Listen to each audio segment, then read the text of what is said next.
Judge గారు, arrest అంటే ఏంటి, ఎలాంటి సందర్భాల్లో అరెస్ట్ చేయొచ్చు? క్రిమినల్ లాలో అరెస్ట్లు అనేవి క్రిమినల్ లాలో ఉంటాయండి.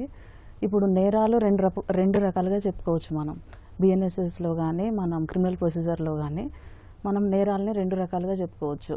ఒకటేమో కాగ్నిజబుల్ అఫెన్సెస్ అంటాం మనం, రెండవది నాన్ కాగ్నిజబుల్ అఫెన్సెస్ అంటాం.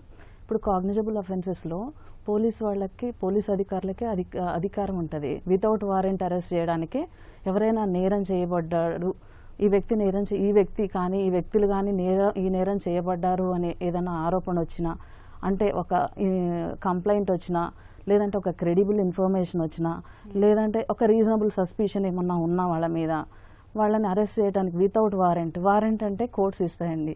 ఆ కోర్ట్స్ నుంచి కూడా వారెంట్ లేకుండా వాళ్ళు డైరెక్ట్గా ఆ అక్యూజ్ పర్సన్ని అరెస్ట్ చేయడానికి వాళ్ళకు ఒక అధికారం ఉంటుంది. ఇది కాగ్నిజబుల్ అఫెన్సెస్ అంటాం వాటిని. ఆ కాగ్నిజబుల్ అఫెన్సెస్లో అరెస్ట్ అంటే ఏంటి, మనం లీగల్ ఒక కస్టడీలోకి తీసుకోవడం అనమాట.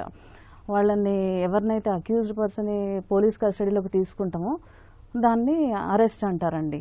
అది కాగ్నిజబుల్ అఫెన్సెస్లో without warrant from the court జరుగుతుంటుంది. నాన్ కాగ్నిజబుల్ అఫెన్స్లోనేమో జనరల్గా మనకి పర్మిషన్ కావాల్సి వస్తుందండి. అది అరెస్ట్ అంటే వాళ్ళ కస్టడీలో ఒక 24 hours వరకు పెట్టుకోవచ్చు పోలీసులు. వాళ్ళ కస్టడీలో పెట్టుకొని ఫర్ 24 hours కన్నా మించకూడదు వాళ్ళ కస్టడీలో, అక్యూజ్ని ఉంచకూడదు.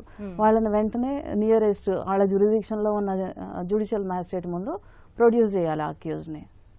దాన్ని అరెస్ట్ అంటామండి. వాళ్ళ మీద ఆరోపణ రావాలి, వాళ్ళ మీద కంప్లైంట్ అయినా ఉండాలి, లేకపోతే సస్పిషన్ అయినా ఉండాలి, లేకపోతే ఇన్ఫర్మేషన్ క్రెడిబుల్గా ఉండాలి వీళ్ళు నేరం చేశారని. అప్పుడు వారెంట్ లేకుండా అరెస్ట్ చేసి వాళ్ళ కస్టడీలో పెట్టుకొని ప్రైమరీ ఇన్వెస్టిగేషన్ చేసి, ఆ ఇన్వెస్టిగేషన్ అనేది 24 hours ఎవరు కంప్లీట్ చేయలేరు. దాదాపు కంప్లీట్ చేయలేనప్పుడు మన నియరెస్ట్ మ్యాజిస్ట్రేట్ ముందు ప్రొడ్యూస్ చేయాలి. ఎందుకు అలా ప్రొడ్యూస్ చేయాలంటే వాళ్ళ కస్టడీ సేఫ్ కాదు కాబట్టి జ్యుడిషియల్ కస్టడీకి ఇస్తాం వాళ్ళు. అలా మనకి బిఎన్ఎస్లోను మళ్ళీ క్రిమినల్ ప్రొసీజర్ కోడ్లోనూ అలా ఉంది. ఆ ప్రొసీజర్ మనం ఫాలో అవుతున్నాం. కోర్ట్స్ కానీ మన